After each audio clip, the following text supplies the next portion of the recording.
27 जुलाई 2021 को सीडीसी यानी कि centre for disease control and prevention ने एक गाइडेंस जारी की और उस गाइडेंस में इन्होंने मेंशन किया कि दुनिया भर की सरकारें जो वैक्सीनेशन कर रही हैं उन सरकारों को अपने वैक्सीनेशन करने की जो रफ्तार है उसे थोड़ी और बढ़ानी चाहिए। डेल्टा प्लस वेरिएंट को लेकर वैज्ञानिकों का क्या कहना है? उन्होंने कहा है कि जो डेल्टा प्लस वेरिएंट है ये ज्यादा से ज्यादा इन्फेक्शियस यानी कि संक्रामक है, ट्रांसमिसेबल यानी कि एक इंसान से दूसरे इंसान की तरफ फैलता तो है, लेकिन पिछले वाले अगर वेरिएंट की हम बात करें तो ये उससे कई गुना ज्यादा तेजी से फैलता है। अब इसे डेल्टा प्लस वेरिएंट क्यों कहते हैं? प्लस का मतलब होता है एडिंग यानी कि जोड़ना। हो सकता है कि आने वाले टाइम में डेल्टा प्लस वेरिएंट में नई तरह की रिएक्शंस देखने को मिले और एक नए तरह की म्यूटेशन सामने आए। वैज्ञानिकों ने शोध करने के दौरान एक वर्ड यूज किया और वो वर्ड है कंटेजियस। कंटेजियस यानी कि संक्रामक। और उन्होंने अपने स्टेटमेंट में बताया कि जो डेल्टा प्लस वेरिएंट है ये पहले वाले वेरिएंट से 2 गुना यानी कि ट्वाइस संक्रामक है।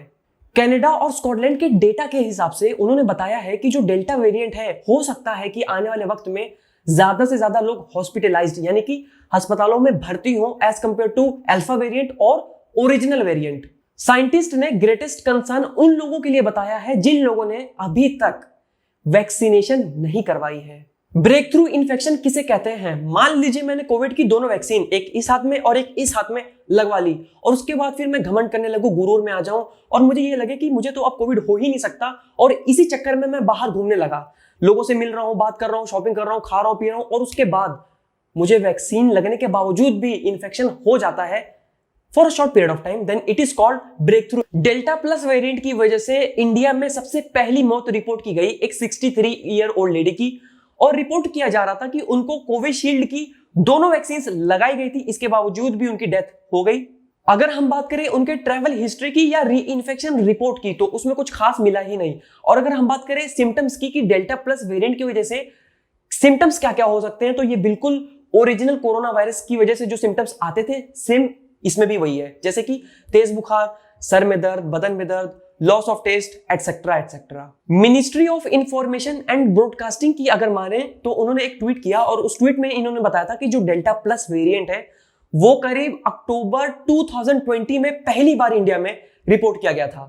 जीनोमिक्स एंड इंटीग्रेटिव बायोलॉजी के डायरेक्टर जिनका नाम डॉक्टर अनुराग अग्रवाल है, उन्होंने अपने स्टेटमेंट में कहा है कि जो डेल्टा प्लस वेरिएंट है इसके ऊपर हमें चिंता करनी चाहिए या नहीं करनी चाहिए, अभी इस बात का हमारे पास किसी भी तरह का ठोस वजह नहीं है और ये जनता के स्वास्थ्य के लिए कितना खतरनाक हो सकता है इसके बारे में भी अभी कुछ कहा नहीं जा सकता। हालांकि हम अपने मेडिकल फैसिलिटीज को इंप्रूव करने में लगे हुए हैं।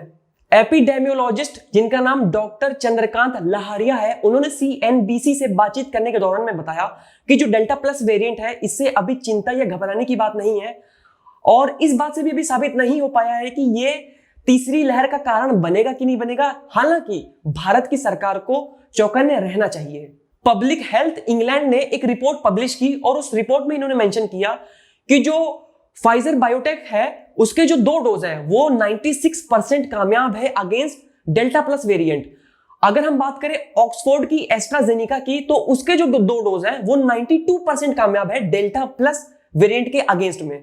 Louisiana state university health sciences centre के वायरोलॉजिस्ट जिनका नाम जेरेमी कामिल है, उन्होंने अपने स्टेटमेंट में क्या कहा वो मैं आपको बताता हूं। उन्होंने अपने स्टेटमेंट में कहा कि भारत या किसी भी अन्य देश के पास पर्याप्त डाटा डेल्टा प्लस वेरिएंट को लेकर नहीं है, यानी कि डेल्टा प्लस जो वेरिएंट है उसके बारे में भारत या किसी भी दूसरे देश के पास इतनी जानकारी नहीं है जो ये बात साबित कर पाए कि जो डेल्टा प्लस वेरिएंट है ये खतरनाक है।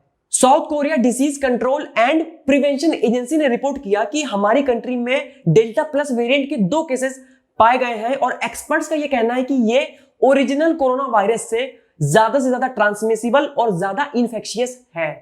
25 जून 2021 को प्रेस ट्रस्ट ऑफ इंडिया ने एक ट्वीट जारी किया और उस ट्वीट में इन्होंने लिखा कि भारत के जो 12 स्टेट है उसके अंदर 51 केसेस डेल्टा प्लस वेरिएंट के रिपोर्ट किए गए हैं। अब उन 51 केसेस में से 22 केसेस जो है वो सिर्फ महाराष्ट्र में है। Indian council of medical and research यानी कि ICMR ने रिपोर्ट किया कि जो कोवैक्सीन है वो 65.2% कामयाब है अगेंस्ट डेल्टा प्लस वेरिएंट।